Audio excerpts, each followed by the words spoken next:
Buenos días, amigas, amigos que nos escuchan. Estamos con Imanol Canellada, que visitó Mérida para presentar su libro 49 de Cruces Blancas. Ya el año pasado, cuando recién lo editó, se publicó, habíamos platicado con él. Nada más que lo que decíamos es el contexto ha cambiado. Estamos ya justamente en junio, 5 de junio, se cumplen 10 años de este terrible incidente que fue la guardería ABC, pero además ha cambiado el régimen político, han cambiado las autoridades, se habla del combate a la corrupción, se hablan de muchas cosas que en su momento nos platicó su punto de vista Imanol, pero bueno, vamos a retomar el tema con 49 Cruces Blancas, la novela de un incendio que no acaba de extinguirse. Imanol, ¿qué tal? Muy bien, feliz de estar aquí en Mérida. La verdad es que me encanta venir a esta feria y me encanta venir a Mérida, de veras, feliz. Platícanos, 49 Cruces Blancas, abordas el tema desde una perspectiva del género negro de novela policíaca sobre lo que fue la tragedia de la guardería ABC. Involucras a un investigador ahí, Pitik, que va tratando de desentrañar qué fue lo que sucedió, quiénes son las personas involucradas, y además un caso muy sonado y muy sentido ahí en Sonora, donde tú radicas. Coméntanos, ¿cómo fue este proceso de escribir esta novela? Pues mira, fue un proceso duro, difícil, doloroso. De hecho, nunca con ninguna novela anterior había terminado tan exhausto, tan imposibilitado para escribir. Estuve varios meses, cuando terminé esta novela, varios meses sin poder escribir, porque sí, la verdad fue un proceso agotador en el sentido no solamente intelectual, que pues, escribir una novela hay una exigencia intelectual, obviamente, pero sí, y sobre todo a nivel emocional terminó muy agotado, ¿no? Ya que ha pasado el tiempo, ya que salió de publicado, ya que la novela está, pues como todo libro, ¿no? Empieza a recorrer sus caminos y empieza a llegar a los lectores que tenga que llegar. Bueno, ya estoy más rehabilitado, ya estoy más tranquilo. Y bueno, y la novela al final creo que uno de los objetivos de escribirla era abonar a la memoria, y en ese sentido creo que está pasando un poco eso, ¿no? En torno a la novela, pues tenemos la oportunidad de poder platicar de esta tragedia, la peor tragedia para mí que ha sucedido en México, porque estamos hablando de niños de 1 año, 2, 3 años, y poder hablar de ella, y al hablar de esta tragedia específica, hablar de las tragedias que tenemos en este país y de cómo actuamos en tanto sociedad frente a estas tragedias que se repiten, ¿no? Que se acumulan y que se convierten en estadística y que tendemos a olvidar rápidamente. Ahora, un aspecto muy interesante en cuanto a la estructura de la narración que nos ofreces es, yo lo platicamos un momento y lo retomo, el aspecto de utilizar a 3 personajes, 2 mujeres, Raquel, que es la madre de una niña sobreviviente, y Cristina, que es una funcionaria pública, y ambas vinculadas de alguna manera con el protagonista. Una de estrato social alto, insertada en el gobierno, otra que está en medio de la lucha. ¿Cómo planteas esa dicotomía o cómo pones en juego esas fuerzas? Pues la idea de alguna manera era, al principio no sabía muy bien, ¿no? Los primeros capítulos, muchas páginas escribí un poco a ciegas, sin saber muy bien, desde la rabia, el dolor, las ganas de denunciar, pero se convirtió en una especie de catarsis, ¿no? Cuando encuentro a este personaje, que es este investigador contratado por los padres, ¿no? A través del abogado que representa a los padres a un sector de los padres de la guardería ABC, me permitió entender que alrededor de este personaje yo podía construir una serie de personajes que me permitieran hablar de las diferentes aristas, de los diferentes factores que están involucrados en la tragedia, en el momento que sucede y después, porque esta es una novela de después de la tragedia, es una novela ubicada 3 años después, y es una novela en la que sí se viaja al momento de la tragedia, sí se habla del momento, de lo que pasó, cómo pasó, etcétera, pero sobre todo se parte de la pregunta, bueno, 3 años después, ¿qué pasó con nosotros como sociedad? ¿Qué pasó con nuestros aparatos de justicia? ¿Qué pasó con nuestros políticos? ¿Qué pasó con los ciudadanos de a pie? ¿Y qué pasó con los padres? Entonces, de alguna manera, para poder abordar los diferentes aspectos de esta pregunta que me hago yo a la hora de escribir la novela, el hilo conductor de Pitik, que es un personaje, pero también creo que es como una especie de guía, y también es la ciudad misma, ¿no? Pitik se convierte como una ciudad, es como si la propia ciudad estuviera contando la historia. A partir de este mecanismo, bueno, pues yo podía ir viendo la tragedia desde diferentes ojos, desde diferentes perspectivas, de todas estas ojos y perspectivas involucradas de una u otra forma en la tragedia, ¿no? Y además ahorita lo mencionas y es una cuestión muy importante, la cuestión temporal. Ubicas la investigación o la renovación de las investigaciones precisamente en un momento de campaña electoral, donde muchos de los actores políticos que tuvieron injerencia, que tuvieron que ver con esta cuestión, eran participantes del proceso electoral. ¿Por qué lo haces?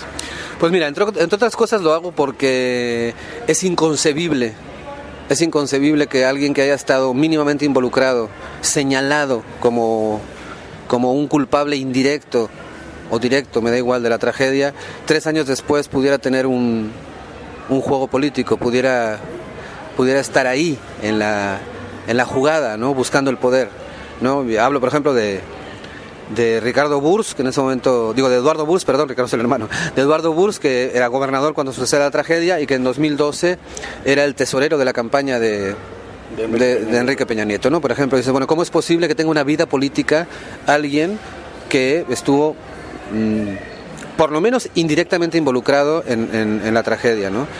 Entonces, era un poco esta la idea. Tenemos una memoria tan corta, olvidamos tan rápido, que 3 años después, quienes fueron señalados por los padres, sobre todo, incluso por periodistas que hicieron ciertas investigaciones, etcétera, quienes fueron señalados estaban vivos, me refiero políticamente hablando, tenían presencia en la política nacional, tomaban decisiones y jugaban en las ligas mayores buscando posiciones, buscando lo que fuera, ¿no? Y por eso elegí también ese momento específico, ¿no? Que tiene que ver con las elecciones, etcétera, para señalar esto, ¿no? La memoria tan corta que tenemos y cómo en este país la clase política puede cometer los crímenes más atroces o puede ser cómplice de los crímenes más atroces y sin embargo puede tener una carrera política, ¿no? Que puede durar años y que trascienda sus propios crímenes y sus propias aberraciones, ¿no? Y ahora, llegando al 10º aniversario de esto, mucho ha sucedido desde aquel 2012 a este 2018 que acabamos de vivir, 2019 ya, sí, donde precisamente la clase política tuvo un revire, cambia el régimen. Todo parecería anunciar que el discurso anticorrupción que tiene el actual gobierno impregnaría esto de la guardería ABC, pero parece que no es así y al contrario se ha utilizado como bandera para cambiar las políticas en cuanto a cuidado de los menores. ¿Tú qué opinas acerca de eso? Mira, aclarar que yo voté por López Obrador y aclarar que yo estoy con la Cuarta Transformación. Pero bueno, también soy una persona que critica y que puedo entender y que puedo ver ciertas cosas. Sí es difícil limpiar el cochinero que dejaron. No está tan fácil. Y más con un coro que está exigiendo resultados inmediatos, cuando en este país nunca se había exigido resultados inmediatos a nadie, ¿no? A nadie nunca se le había exigido resultados tan inmediatos. Ahora resulta pues que en 100 días tiene que resolver el cochinero de décadas. Está difícil, ¿no?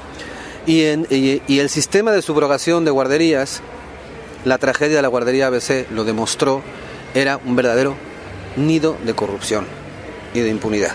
Y fue una de las cosas que sacó a flote el incendio de la guardería ABC. La enorme trama de corrupción y de impunidad que había en el sistema de subrogación de guarderías. El tratar de detener esto, me parece que no solamente me parece bueno, me parece que era necesario. Ahora, las respuestas que está dando de momento, hasta ahora, el gobierno federal, me parece que son muy cortas. Yo creo que lo que corresponde y lo que debe hacerse, desde mi experiencia, es que el Instituto Mexicano del Seguro Social retome su responsabilidad para ofrecer a las mujeres trabajadoras y a los hombres trabajadores guarderías en condiciones con las garantías necesarias, porque es su obligación, es una obligación del IMSS. Lo que hicieron fue desmantelar, saquear el IMSS, dejarlo temblando, y luego se inventaron esta historia de las subrogaciones para seguir robando. O sea, una vez que robaron al IMSS, que lo dejaron temblando, dijeron, ya no podemos, ya no hay dinero para tener guarderías para los trabajadores. Ahora subrogamos. ¿Y a quiénes subrogamos? A nuestros cuates. O sea, vamos a seguir robando. Entonces, me parece que la estrategia tendría que ser la de que el Estado mexicano garantizara a los padres y a las madres trabajadoras estancias, lugares donde de manera total y absolutamente rigurosa los niños y las niñas que estén en esos lugares estén totalmente protegidos, que no corran absolutamente ningún riesgo o el mínimo riesgo, sobre todo con el antecedente que existe en ese país, ¿no? O sea, si este antecedente no nos pone en este carril, creo que esta solución de dar el dinero directamente a los padres para evitar el intermediarismo, para evitar alimentar la corrupción en el sistema de subrogación, es un primer paso que me parece que no es suficiente. O sea, el Estado mexicano tiene que asumir una responsabilidad con la clase trabajadora, y es la de garantizar que sus hijos estén en estancias dignas, seguras, y con todos los requerimientos que tiene que tener una estancia infantil donde hay niños, pues, ¿no? Ahora bien, retomando lo del trabajo del libro y ya viéndolo en este contexto que tú, por el que tú abogas, son 10 años, pero además tú hiciste una investigación en torno a esto y arrojaste elementos nuevos, tomaste líneas de investigación. ¿Qué ha pasado con esas líneas de investigación que planteas dentro de la novela? Bueno, son líneas de investigación, o sea, es investigación que hicieron los padres, ¿no? Y apoyados por su abogado, etcétera, ¿no? Yo no me llevo el mérito, pero pues, es una investigación que hacen los padres, como en este país, que la mayoría de las veces son las víctimas quienes tienen que investigar. La línea de investigación, que es la que yo principalmente trabajo en la novela, que tiene que ver con la intencionalidad del incendio, es decir, que la bodega de Hacienda adyacente a la guardería, el incendio no fue un accidente, no fue una chispa de un aparato enfriador, fue realmente intencional. Esta posibilidad, esta línea de investigación está guardada en un cajón de la PGR. Entonces, desde ahí se presenta la gran oportunidad para que esta fiscalía renovada, bajo esta idea de la no corrupción y de acabar con la impunidad, abra ese cajón y saque esta denuncia muy bien fundamentada por parte de un sector de los padres de la guardería ABC, que tiene que ver con que hay testimonios y hay peritajes que dicen que fue intencional el incendio. De esta manera cambia todo. Cambia desde las sentencias que se han dado, las pocas sentencias que se han dado a funcionarios muy menores, cambiarían, porque ya de culposo pasamos a homicidio doloso.